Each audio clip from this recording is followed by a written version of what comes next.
Chemistry students, welcome to our final week of e-learning. Welcome to week 7 of e-learning. Today is Monday, May 11th. We are down to our final 3 days. Our last week, week 7, has 3 days of e-learning in it. Today, tomorrow, and Wednesday. That is our final day. Wednesday, May 13th is our final day that we will be posting assignments. And that should be for all of your classes.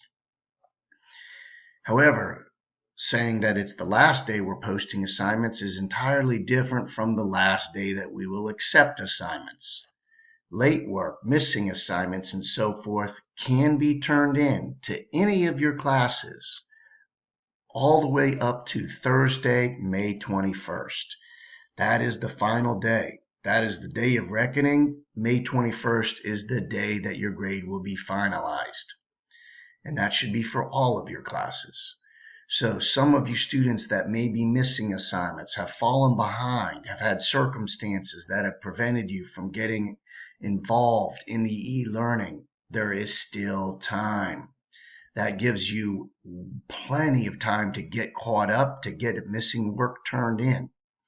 It is quite possible that you could have not done a thing up to this point in time, and you can still pass. You just need to work aggressively and get as many assignments in as you can. And the goal of e-learning is to pass. And here's the thing you have to understand. Passing is not defined in e-learning in any manner that you've ever heard before. Passing is defined to mean participating in e-learning to the best of your ability, considering the circumstances or issues that you may be facing. That's e-learning. E-learning is not a number or a percentage or anything like that. E-learning is defined to be participating to the best of your ability. So if you've been having issues, please communicate with your teachers, with your counselors, with your unit principal, whoever you feel comfortable discussing this with. Please fire an email and say, look, I wanted to get involved in e-learning, but I've had some difficulties. I encourage you to do everything that you can do to pass, because passing in e-learning is completely different than it is in terms of what percent of grade you earn. By merely passing, you will earn 100% for your fourth 9 weeks. That is huge. I'll say it again.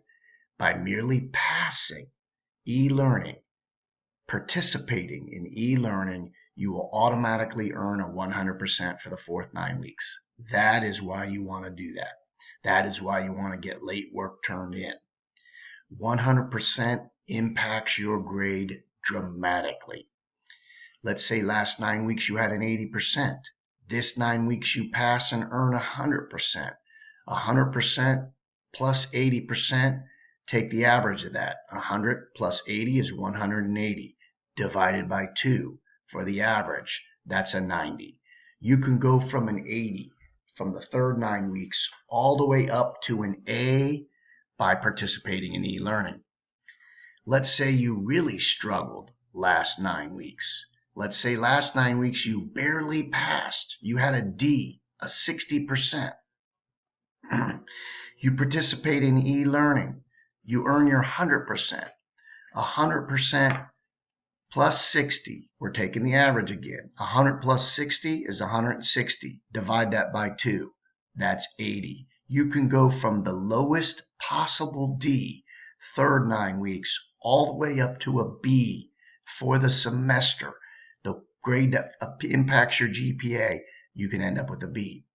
C students obviously can go up to a B. What about students that failed third 9 weeks? I hope you didn't give up. You could have failed with the worst failing grade you can get, a 50%. And you can still earn credit. In fact, you can still earn a respectable grade. Here's how. If you had a 50% third 9 weeks, you participate in e-learning 100% this 9 weeks. 100 plus 50 is 150. divided by 2 to take the average, you would end up with a 75% C. A 50%, the floor, the lowest score you can get, can jump all the way up to a 75% for your semester score, the one that goes on your permanent record. You would have a 75%, a C. That should be motivation.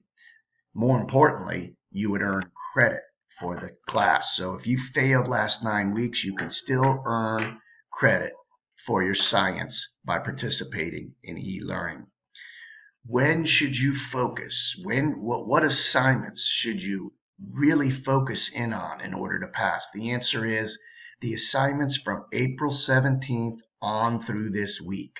Those are the ones that impact whether you pass or not. April 17th, or impact the most whether you pass or not. So when you try to catch up, focus on the assignments beginning April 17th through this week. Those are the ones that will impact your GPA or your grade you're passing the most. April 17th on to now. If you have any questions about this, please reach out to your teachers, your counselors, your principals, whoever you want to ask. Reach out. If you've been having trouble, reach out. Let people know. Try to communicate. It will be fantastic. It is with sadness, though, that we are on our final week, for me anyway. I'm sure many of you are like, let's finish this thing off. All right, let's finish this thing off. We have 3 assignments this week. Although I am sad that the e-learning and the school year is wrapping up rapidly, what I am happy about is what we're getting to finish up with, because we are on Unit 9, stoichiometry. Stoichiometry is using the proportions in balanced chemical equations to determine things that chemists would want to know. So we're doing true chemistry right now. And this week, today and tomorrow, we will be practicing perhaps the most important calculation, arguably so, that you learn in the subject of Chemistry 1, mass-to-mass calculations, mass-to-mass stoichiometry. It is a very, very important calculation to be proficient in. So today and tomorrow we'll practice mass to mass, and then Wednesday we finish up with using balanced chemical equations to find other things that chemists may want to know. So today, where are we? Monday, May 11th, we're doing mass to mass stoichiometry problems. You'll notice that the stoichiometry conversion chart and a periodic table are already in Google Classroom. The answer key is in Google Classroom. It's important that before you begin these problems to check to be sure that you wrote and balanced your equation correctly. Because since you're using the proportions in the equations, if your equation is incorrect, the entire problem will be correct. So check the answer key frequently. Check it after you've balanced your equation. Check it after you've done your problem before you begin the next problem. That way you don't repeat the same type of mistakes throughout the work. If you have questions on how to do these, there are help videos. In fact, for this assignment alone, for today's assignment alone, we have 2 help videos. Help video 99 goes over problems 1 and 2. Help video 100 goes over problems 3 and 4. So watch the help videos. If you have trouble on 1 and 2, watch the help videos and see if you can do 3 and 4. So watch the help videos whenever you need to. And if the help videos aren't helping, how about you fire an email? We can set up a meet. We can communicate back and forth by email. We can work together to make sure you understand this incredibly important calculation. Enjoy these last 3 days. There is certainly light at the end of the tunnel. Hang in there. Get caught up if you're behind, and good luck.